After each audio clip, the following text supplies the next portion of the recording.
Happy Friday. I'm back with another Fridays 45. Thanks to all that tuned in last week and contributed to the conversation.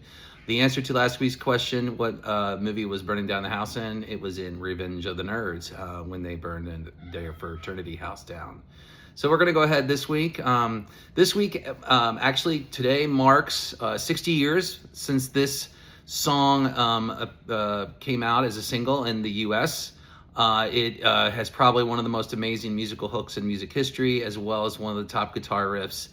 I'm talking about I Can't Get No Satisfaction by the Rolling Stones. I actually have 3 copies of it. Apparently, I like this song a lot, and have bought it probably 3 copies before I started keeping track of my records on Discogs. But just it's a great tune, solid song put out by London Records.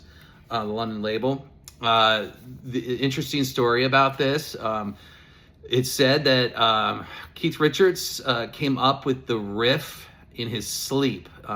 So the story goes, they were in Clearwater. They were starting to tour the U.S. and they were in Clearwater, and he kept a Philips tape recorder near him, and apparently in the middle of the night he woke up and played this riff, but fell back asleep and snoring. Apparently most of the tape is him snoring, but there's a section when he listened to it the next day of him playing this riff. So apparently that's where the riff came from. That's the story. And then, of course, Mick wrote the lyrics the day or two later on poolside in Clearwater.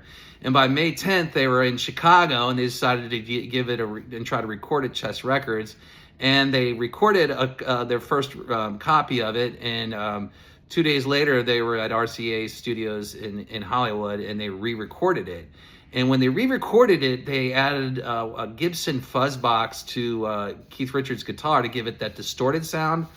And that actually led to a lot of fuzz boxes being sold by Gibson. Like, they were sold out by the end of the year of 1965 because of this song and the sound it made. But it was originally supposed to be a placeholder in Keith Richards' head. You know, this was going to be a placeholder because he wanted to put horns in that section instead of the riff. But he was outvoted by the rest of the band and engineer and a manager to keep the distortion in there. And so now we have this classic guitar riff that they used. And the Stones have made a lot of money out of this. One example is Snickers paid in the early 90s. They paid like, I think it was $4 million, and 2.8 of it went into Keith and Mick's pockets for writing this song. And the music that Snickers used wasn't even their original music. It was played by a bunch of studio musicians. So interestingly enough, this song has led to others that covered it, many covers. And one of those covers I want to talk about is Otis Redding's cover. Now, this is a late pressing. And the reason I know that is there's an address on here, 75 Rockefeller Plaza, New York. And it said that any of these Atlantic records that have that address on them were probably printed after 1972. This is a later printing, and it's actually got Try a Little Tenderness on the other side. So you got 2 hits with this Atlantic oldie series. You'd get 2 hits on them. So this is Otis Redding's version, and Otis Redding actually put his own version out in September that year of 1965, same year the Stones did, just a few months later, and he actually put it on his record Otis Blue.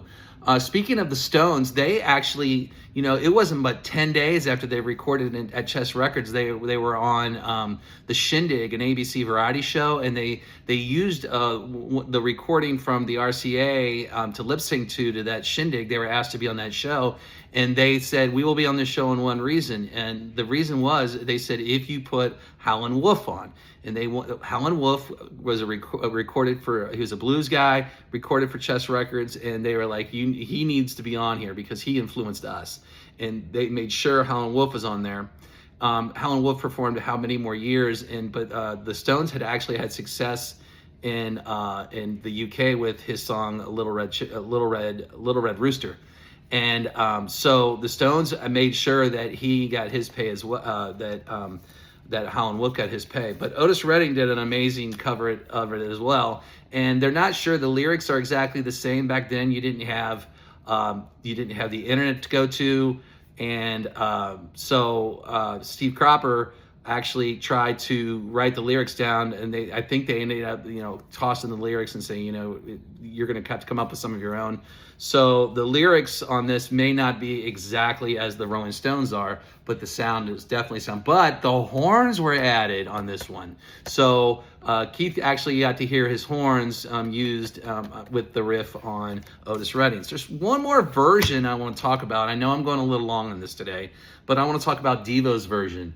Devo put out a version in 1977. They put it out on their own label, and then they ended up putting it out on Warner Brothers. But this is not their first single they put out. Their first single was Mongoloid, but this is the one that kind of put them on the map. They actually played it on Saturday Night Live, and they got on because I guess their manager was the same as I want to say. Neil Young, and he had promised, all right, if you put these guys on, I'll get you Neil Young. But anyways, these guys got on Saturday Night Live and they played Satisfaction, and it started to get them really noticed. But they were smart because they were told when they were going to promote this song, they were like, we got $5,000, and the record company wanted to put cardboard standouts in all the record stores, and they're like, no, we want to do this. And this is in 1978. They were like, we want to make a video. It was a new art, and of course they're an artsy group, so they put out a video. They made a video, not really having the knowledge of MTV coming, but when MTV came early and there weren't a whole lot of videos out there, what video they played? They played Devo's Satisfaction, which was in the vault, so it got played a lot, and of course Devo started becoming more noticed, and then all of a sudden songs like Whip It and things came out. So you can thank Satisfaction for this, and Keith Richards sleep recording it in his sleep for this great hit. This hit is also the Stones version is in the National Recording Registry of the Library of Congress. It was put in 2006, and it ranks number 31 of the top 500 greatest songs of all time.